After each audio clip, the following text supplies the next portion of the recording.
Hi. Today, me and my group are going to be talking about the movie Licorice Pizza, uh, a film, s- uh, a film, a film produced in 2021. And my name's Tristan. I'm a freshman. Hi, my I'm name, Ava. I'm sorry.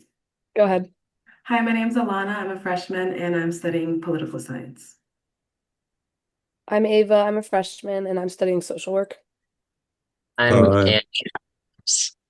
Okay, I'm Andrew, and I'm a freshman studying electrical engineering.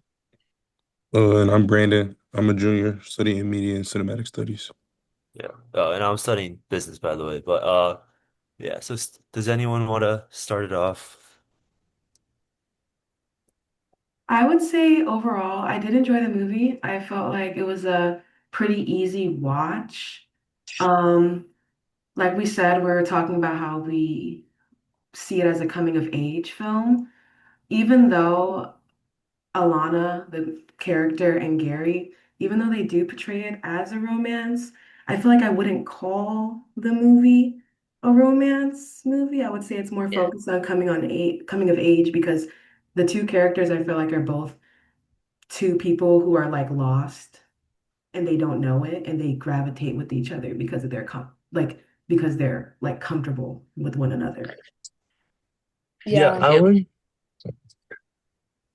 I was gonna say, I feel like the movie didn't necessarily need the romance part of it to say what it was saying, especially with the big age gap. Like it kind of like felt it made it a little like unsatisfying. Like their growth like was also not growing at the same time.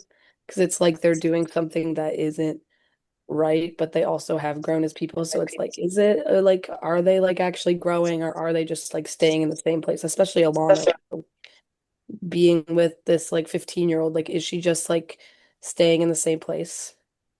So Yeah, it I kind had of like that. supports your expectations. Sorry. Yeah, sorry. I had that question too. It was just like Alana seemed so, especially with that scene of her like sitting on the curb with Gary and her and his brother just like messing around with the fueling of the truck. But I actually felt like Alana and Gary were like really good together. I think their romance really tied into the whole like coming of age, like at 15 years old, like romance is usually like very awkward, which I thought that was portrayed well. But it didn't really make sense to like have Alana be so old at 25. I felt like the age gap was just weird overall. But yeah, just like going back to Alana, I felt like she definitely did grow. You saw her like get that job at the politician's campaign like office, and then you see her really grow. She like really discovered what she wanted to do in life, which was like to make change in the world. So I felt like she really grew, and it felt like he like really was stagnating a lot in her early 20s, just being like working at the school for like the fiction with like for the school pictures. But on the other hand, Gary, his like career was like booming at a really early age, and then it started to slow, whereas Alana started to rise. Like that like contrast like was pretty interesting. I feel like actually Alana like felt like she kind of was not. She didn't really have a direction the whole time. Like when she was working as a volunteer, and she told Gary she was like, "Oh, I'm a politician." It felt kind of shallow to me. Like she just wanted to say she's like better than Gary. Because Gary, on it felt like one of the subversions of a coming of age was how, well, first Alana was older and she was the one having that experience. And Gary felt kind of like a mentor figure, sort of, because she kept coming back to Gary in the end, basically, all their jobs. Yeah. What I thought was funny is, like, yeah, I feel like that I agree with like the age gap being like weird. I don't know, like the whole time that's what I was thinking about. Like with everything going on, it was like I couldn't take from like that she essentially could get arrested if they were like to find out that they were messing with each other. But something that was interesting to me was like, I mean, with him being 15.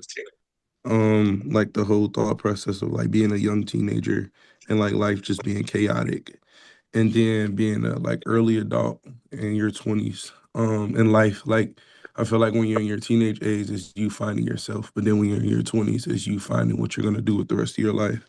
And I feel like those two worlds were like mashing. Yes, I agree. I Right. feel like it says a lot about both of their characters because you have like Alana who's grown, but she's not a very mature character. And I feel like she sees someone like Gary who's 15 and so young and like he has like these ambitions and like these dreams and she's looking at her life and she's like at a stagnant point like living in her family and everything. And I feel like she attaches herself to someone like Gary because of like the state she in, like the states that she's in currently. And So one thing that yeah. makes Gary like a better model was like there was that whole plot basically, well, like this background idea that Gary was kind of washed up as like a child actor. Like when he Mhm. was at the he made that 3 joke and the actor was gonna ruin him and then he did that little bit and the people were kind of disappointed in his performance. But the thing is he got right back up and started go pursuing like a business right after that Yeah, for he's the like rest. a hustler almost. Like he just goes to like whatever opportunity he can. Yeah, I kind of respected it. I didn't like how Alana, like, yeah, she's doing like more meaningful work in a politician's office. Like, I didn't like how she like tried to like make herself seem better, especially because Gary helped her so much. And like Gary, like he's like, I guess he's just passionate about whatever product he comes up with. But I don't know. I just didn't like how Alana kind of like dogged on, like didn't really support him. Yeah, in the one fight scene, it was very clear that it was a lot less mature than him. Like he was just like, I want to do my own thing. Like I'm not interested in what you're doing, therefore I'm gonna leave. And she was like, oh, I'll come with you. Like she was very much focusing on him rather than what she wanted to do with her life, which was not a good thing. Mhm. Yeah, Yeah, but at the same time, like, no, you so, can go. You're all sorry, good. You're all good. sorry.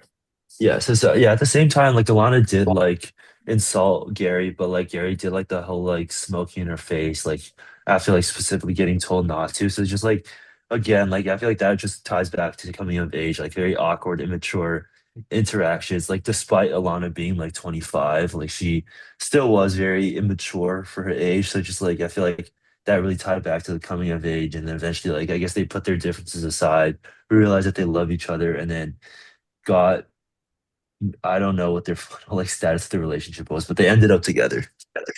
You know, Yeah. just saying like about the end of the movie, the relationship. In the interview I read it was kind of interesting. At the end, someone asked him like about like would they be together at the end and would they stay together? Is that okay? And he basically said it's really not up to him whether what happens after it, which I think is like a stance a lot of like directors take Mhm. of their movies. Mm. Something I wanted to like shift to was like about the ending. In the prompt, one of the questions was, is there like a diverse display of different social categories? And something I found in like kind of strange about the movie, but like interesting, was that they paralleled the relationship between Gary and Alana to the candidate for running for mayor and his like secret relationship with a man. I thought that was kind of interesting how they had Alana like talk to him and realize that like she does feel this like forbidden love. What did you guys think of that part of the movie? I thought it was kind of an odd way to show that.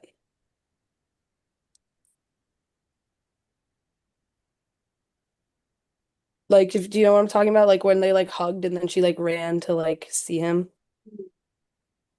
I thought it was interesting because it's like it's really hard for me. Like I get like the movie's portraying it as like this like kind of romance. Like I said, I don't really like see it as so. I feel like the ending of the film, like there's no like real like resolution. Like even though like it shows them like kissing and everything, it's different from a lot of other coming of age films where like they like it goes through like the characters of like these story like it goes through like the story of these characters like not really heavily plot driven but like showing development in the characters. So I feel like seeing like in the end, like them coming together, it's not really like the end of the film, but like just like a moment that they shared between them. Like there's nothing really conclusive for me.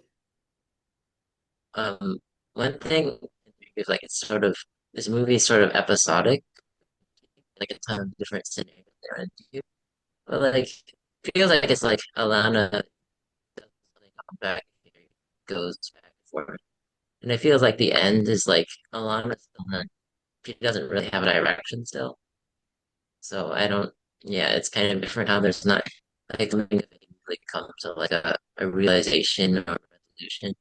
But in Alana's case she's still kind of lost. Hmm. Yeah. Yeah, going back to Ava's old point, I think the professor wanted to, or like one of the talking points was like DEI and coming of age films. And then I noticed how there was like literally only two people of color in the whole film, I think. Yeah, at least two. And I did some research. So I was on a book written by the Edinburgh University, and it was just like about coming of age movies.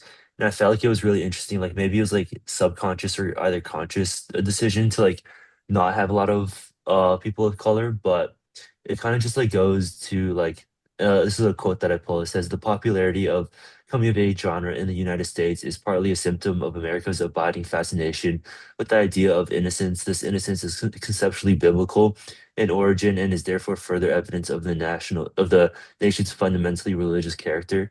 And just like with that religious character, obviously like you tie Christianity like mainly to white people, especially like back in the day, which is what I feel like is a possible reason for not many people of color. But why do you guys think there wasn't a lot of people of color, especially in a film that was filmed in like 2020 and like released in 2021, like so recently? I read a little bit about this, and I think it has to do with how the director like grew up. Like a lot of Mhm, like the like scenes and like not like the story, but like the world was based on his like him growing up. mhm, I also did some like research on like history behind like coming of age films specifically, and like I read something that sparked in the mid to late like 20th century.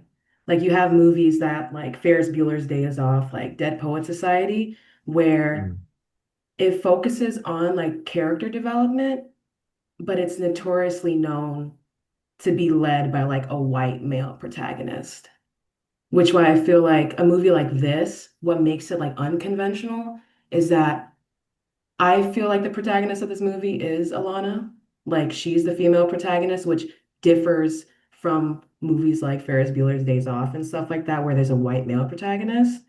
And it's also differs, like you said, like racially, I feel like, even though there were it was a majority, like it represented white people a lot, like especially like the scene with like the racist Chinese, like the not China, I'm sorry, the racist Japanese restaurant owner. mhm. And like I feel like it was weird that the one like Japanese woman that was in the film had like zero to no agency. Like she didn't say anything. She didn't have a voice, which I thought was weird. And that goes back to like how you were saying, like, I really don't know why they wouldn't show that. Like maybe they're trying to get the vibe of like the 70s and how it was like really dominated by like white culture in Hollywood. But that's like probably the only thing I could pull out of it. Yeah, but even with that, like you mentioned Dead Poet Society, that was at a boarding school, and most boarding schools were white at the time, and I think it was like at an all-male boarding school. But this film was like shot in San Francisco, where there were like a lot of Asian people, so it's just like interesting how the director chose not to include them, like even in the background. Hmm. I think one thing he said, like Anderson, about making the movie is he treats it like without any knowledge of like modern day. So he's treating it like it's shot in the 1970s. And interesting, like the with the Japanese wives, he said that it's based off like a real person who brought Japanese food there, who also had wives and he couldn't speak Japanese, and like Hmm. Mhm, that follows for like a lot of the characters. Like Joel Watts was like actually um political person, but he actually was like a father gay. So it's interesting how a lot of this is sort of there's a lot of characters in the film that are based off real characters. So that Mm. could explain why a lot of like the diversity is kind of stifled for the time it's in.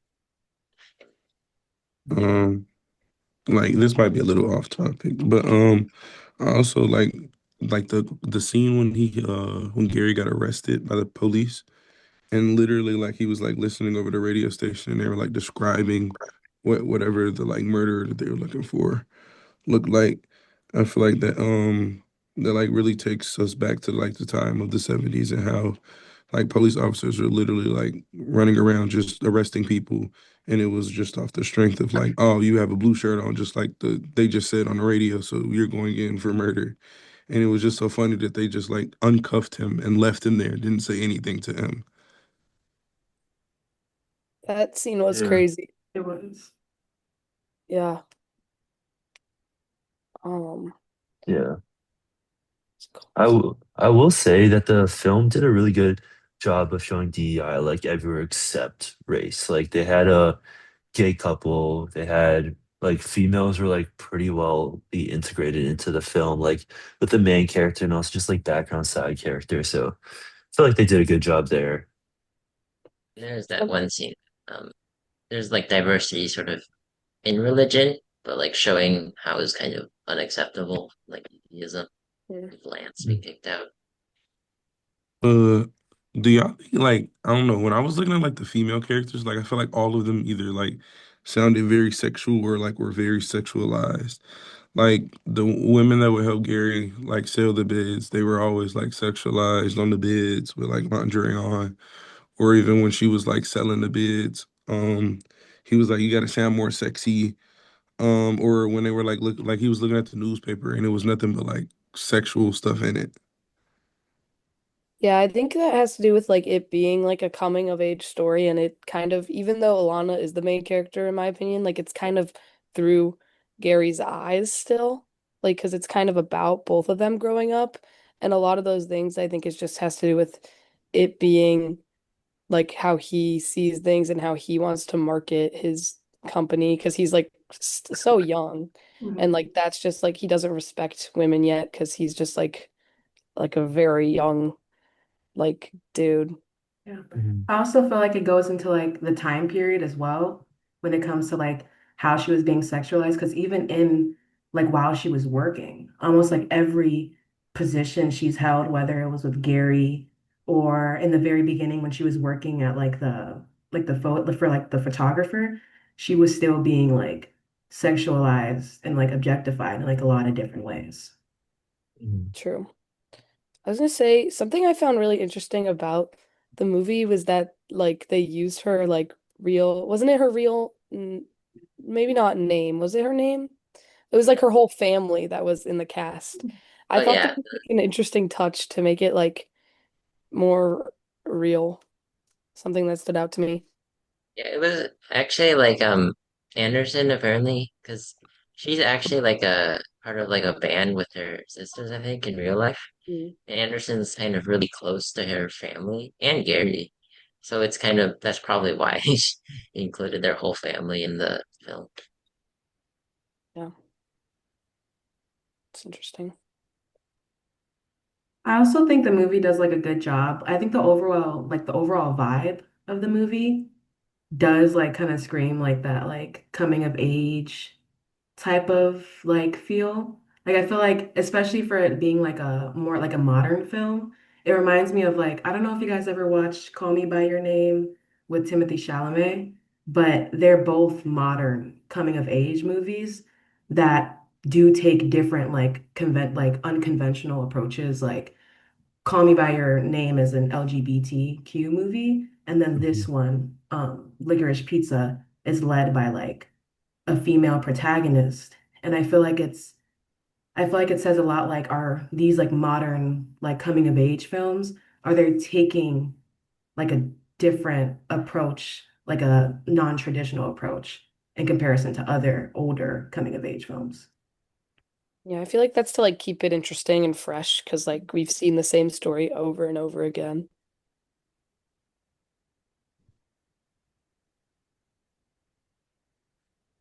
Does anyone Yeah. have anything else? And or I just had one last question. Like, there wasn't like exactly like a climax or like a big conflict. So I personally didn't enjoy that. I like more of like the whole like that type of movie. Like, did you guys enjoy this like more like slower episodic type of movie? I thought it worked for like what it was. Like I enjoyed it, and it made sense for it to be that way because it kind of like it having no real direction is kind of like how her life was going, and it kind of Hmm. feels like you are like going through it with her. Yeah. Yeah, I agree. I feel like with like the episodic like nature of the movie and like the storytelling style, I feel like it's like almost trying to tell us that like growing up, especially like while looking at like Gary, who's 15, but thinks he's like mature and thinks he's grown, but you're just a 15-year-old. And then you have Hmm. Alana, who is grown. She's 25 years old and she has no direction. I feel like it kind of shows that growing up and like maturing is almost like a performance. And Hmm. just because you're older, like Alana, doesn't make you mature. And just because you're young and you're active and you're some like wannabe like businessman entrepreneur doesn't mean you're grown. You're not mature. So like becoming mature and like comfortable in your life, it takes Hmm. time and like it's not going to be easy. And I feel Hmm. like it shows that in the movie because both of their lives are like very messy in the like pursuit of finding like adulthood. Yeah, I can agree, especially because when like they broke up or whatever, and Alana had found like that older dude, and they were like essentially trying to make each other jealous in the restaurant, and then they left out, and they were like all the older people, in which those people were supposed to be more mature or whatever. They like went in a big old line and watched that dude when she fell off the motorcycle, like drive above a pit of fire and then like drink alcohol, and that's like something that you expect of us or like people that are in college or degenerates, and all these people were like 40, and it was like so like your idea of maturism isn't an age-based thing, it's more of a like life experience or like it's person by person base. I Good feel like point. to me, like the episodic nature, I feel like Alana didn't. I feel like when Alana kept going back and forth, it felt to me like Alana wasn't really progressing that much compared to like Gary. I still enjoyed the movie, but I feel like there could have been, I'm not sure if it would fit the movie, but there could have been more like Alana changing throughout the movie. Just for me. Yeah. Does anyone have anything else to add? All right. So I guess we could end it there. Thank you for listening to us and our last podcast of the term. And yeah.